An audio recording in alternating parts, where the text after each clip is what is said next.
Greetings to all the participants of the 12th International Conference on Teaching, Education and Learning organized by Eurasia Research. I'm Dr. Solomon Arulraj David, an Associate Professor of Education and the head of the Masters in Education program at the British University in Dubai. Thanks to the organizers for this opportunity to deliver this keynote. In relevance to the conference theme, and relating to the signs of the time, particularly education being disrupted by the pandemic, I have decided to focus my keynote on the topic, future of teaching and learning in the post-pandemic world. The first half of my presentation will pose the top 10 issues we experience in teaching and learning today. In the second half, I will explore the top 10 ideas for the future of teaching and learning in the post-pandemic world. I'm aware that there would certainly be many other important issues and ideas in different countries and contexts. These are the top 10 global issues and ideas relating to teaching and learning, in my humble opinion.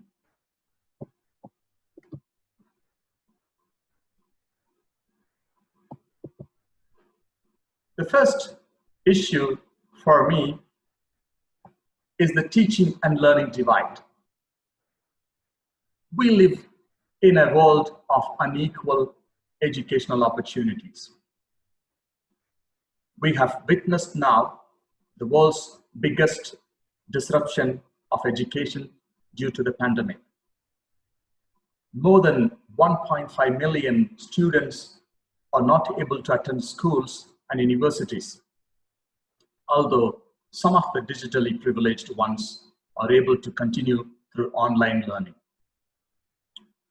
These children would now possibly understand the disappointment of those 258 million children and youth who are out of school, according to UNESCO 2019. This also reminds us our commitment to education for all. Double standards in teaching and learning is a second key issue in my view. Privatization has although helped to expand educational access and opportunities for many, it has also created double standards for access to quality education to haves and to have-nots. Even public institutions in many countries have raised tuition costs and in some cases offer self-financing courses under cost-sharing and cost recovery logics.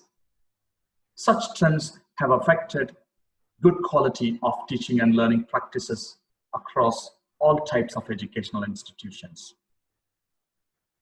Quality educational opportunities for underprivileged and marginalized groups have heavily suffered in such developments, thus confirming Pierre Bourdieu's argument that a son of a manager is 10 times likely to go to university compared to a low-grade employee's son, given the differences in their socio-cultural capitals.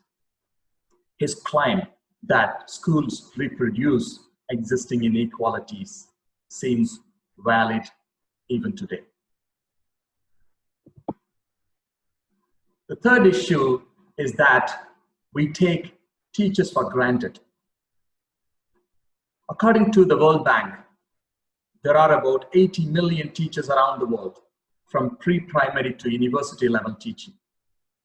Among them, half of them do not have stable contract or job security. Often they are underpaid, overworking, struggle to pay their bills, and live in challenging conditions. Imagine teachers with such conditions, how would they be able to focus in a good quality teaching to help students to learn. In many cases, they don't have a good platform to make their voices. In some cases, teachers are paid based on their passports. Thus, the respect and value of teachers have been declining to a large extent in many countries in recent times. Young people think twice before choosing teaching profession now. Teacher-student ratio is the fourth key issue I like to highlight. One of the longest debated educational issue is teacher-student ratio. The world average of teacher-student ratio, according to UNESCO, is 1:30. Sometimes it's 1:25 as well. While some of the poorest countries have the highest of the teacher-student ratio with 1:60. Although experts recommend 1:20 as ideal teacher-student ratio, many countries compromise the educational spending at the cost of teachers' comfort and quality teaching learning. I consider technology-driven teaching and learning as the fifth key issue in teaching and learning. We are rapidly shifting to education 4.0, the technology-driven education, which I call the pandemic shift or the paradigm shift. There are both opportunities and challenges of using technology in teaching and learning. The digital divide, tech ability, tech resource are some of the challenges to be aware. Some try to rely heavily on technology these days, while others caution to focus more on pedagogy. Technology is relevant, but pedagogy is more important. We must use technology for our benefit, not as a burden. Ideally, pedagogy must be driving, not technology. The sixth issue I like to highlight is the curriculum curve. There is no unified curriculum across the world today, which makes it difficult to compare learning outcomes in a fair ground for all. We have witnessed curriculum shifts from being skill-based to outcome-based to knowledge-based. There has been also shifts from teacher-centered curriculum to content-driven curriculum, and now to more student-centered curriculum approaches. We are aware of the gap between the intention and the outcome of the curriculum as argued by Stenhouse. Assessment aversion is the next key issue I like to explore in teaching and learning. We live in a testing culture now. There are tests everywhere, many exams that students have to go through.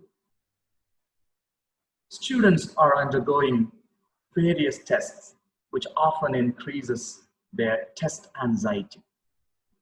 I noticed these days some children using interesting fun riddle saying that the nation students hate most is examination. Imagine how much they must be hating exams. One of the biggest challenges in our teaching and learning today is that not all of the students who access education are able to complete successfully.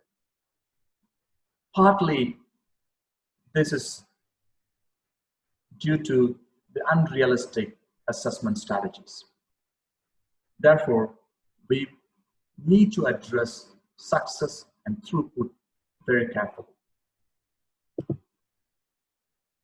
The eighth issue I find is teachers' continuous professional development. Teachers must go through continuous professional development. many schools do not have time and resource to develop their teachers. Most often, they are worried about teachers leaving after they are developed. While we must also ask, what if they stay without developing? It is therefore necessary to encourage periodical, continuous professional developments of teachers. However, it is important to use professional developments meaningfully, that it doesn't hinder their routine works. It is evident that continuous professional developments have significant impact on teachers' performance and students' learning. Teachers' turnover and students' anxiety is the next important issue I like to explore. According to a recent study, 1 in 3 qualified teachers leave their profession in the very first few years. Given the increase in the pressure, workload, and less appreciation at work, the absence of qualified teachers has serious impact on quality teaching and learning. Raising competition for good quality education and raising competition to access good quality higher education and to obtain a lucrative jobs have forced students to work harder than ever before. In most cases, schools prepare students for jobs that will not exist in the future. These and other challenges have left teachers and students' well-being at risk, which we must take seriously into account. There's also the other side of the reality that unacceptable behaviors of teachers, parents, and students do affect the well-being of each other. The last but not the least issue is the inconsistency in instructional processes and practices. There's often a lack of consistency and constructive alignment between curriculum, pedagogic processes, and assessment. Often countries and institutions fail to benchmark their local standards and their national standards with the global standards. It is important to observe that some of the national and global ranking tools and criteria are not holistic and realistic. In many cases, learning often is largely bookish and does not relate to real-world problems, which makes the employability of young graduates difficult, as they don't have required industry skills often. As informed earlier, these are not only the key issues in teaching and learning. There might be many other challenges that we have to constantly deal with. The following are the 10 top ideas that I like to explore in relation to the 10 top problems I showed to make teaching and learning more purposeful and productive. The first idea is that we must expand access, equity, and social justice. Experts predict that the economic crisis in the post-pandemic world might leave many jobless. This means parents would not have enough money to send their children to private schools and universities. There would be possibly high enrollment in public schools and universities. Some private schools might be closing. Some private universities could close unattractive courses, which could result in the job loss of teachers and staff. This trend will further slow down access, equity, and social justice, which we have been working for a long time. Countries and institutions must have good strategies to overcome these challenges by reducing and eventually eliminating the gap in gender, race, social class, and urban and rural divide.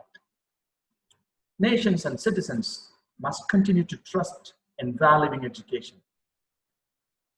Increasing public spending in education, meaningful public-private partnership, safety nets and supporting mechanisms to institutions and individuals are vital to overcome this. And strong regulatory measures must be in place to manage exploitations and mismanagement. Quality enhancement in teaching and learning is the second important idea for the post-pandemic education. Experts such as David from Boston University predicts that expectations of learners are going to be different, most obviously higher in the post-pandemic education. The demand in the job market in the post-pandemic world will be shifting radically. This might pose opportunities and challenges for quality enhancement in teaching and learning. We all must be aware of Lee Shulman's pedagogical content knowledge framework, which was furthered by Mishra and Kauhalas, who added technology and called it TPAC, technological, pedagogical, and content knowledge. I further include moral, empathy, and language dimensions and call it MELT-PAC, as we need to fulfill the moral duty of teaching and be empathic with the instructors and learners, especially in the times of disruption. And language, technology, content knowledge will be supportive for quality enhancement in teaching and learning. Restoring teachers' pride is a third key idea I like to propose.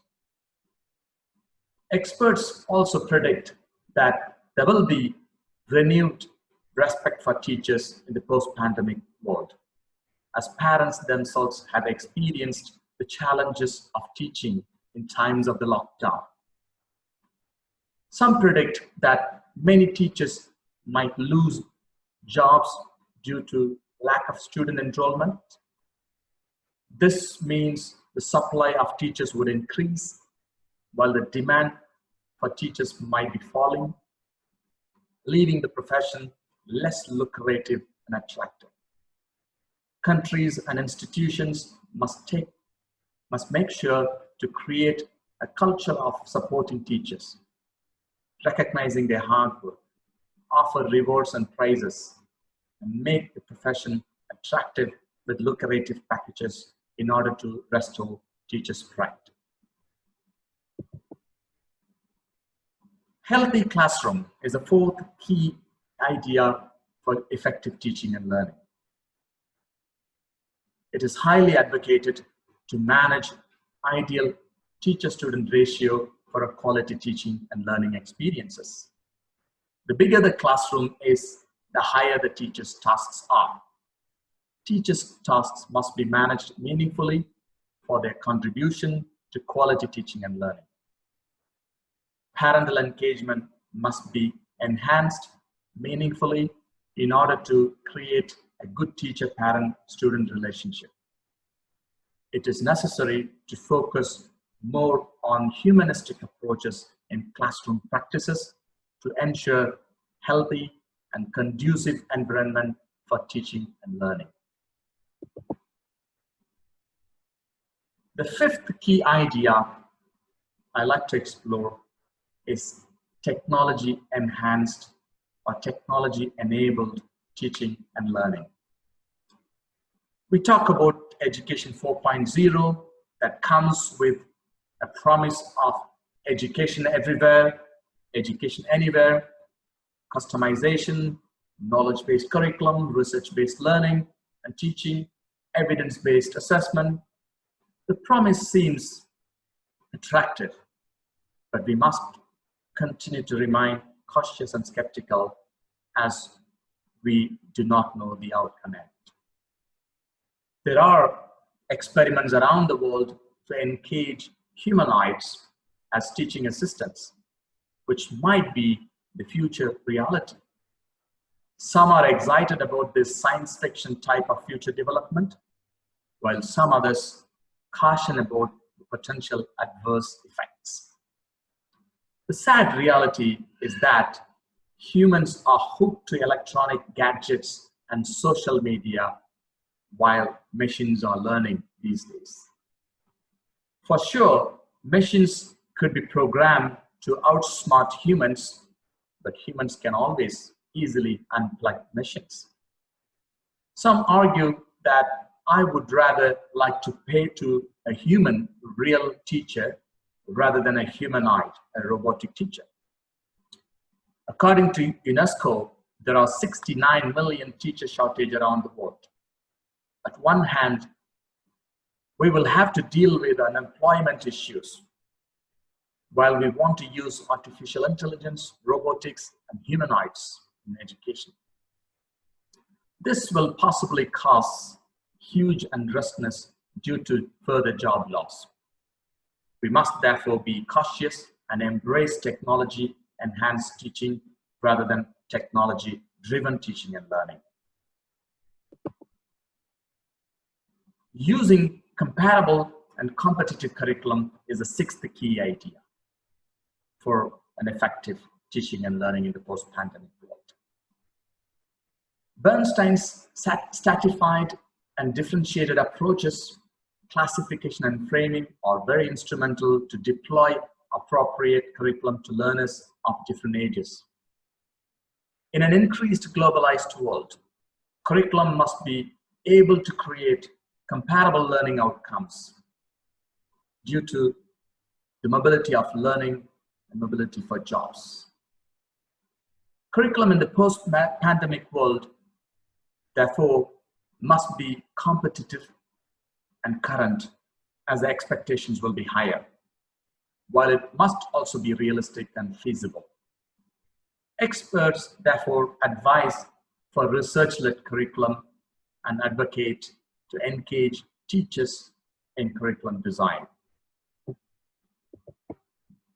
The seventh most important idea is the use of evidence-based assessment.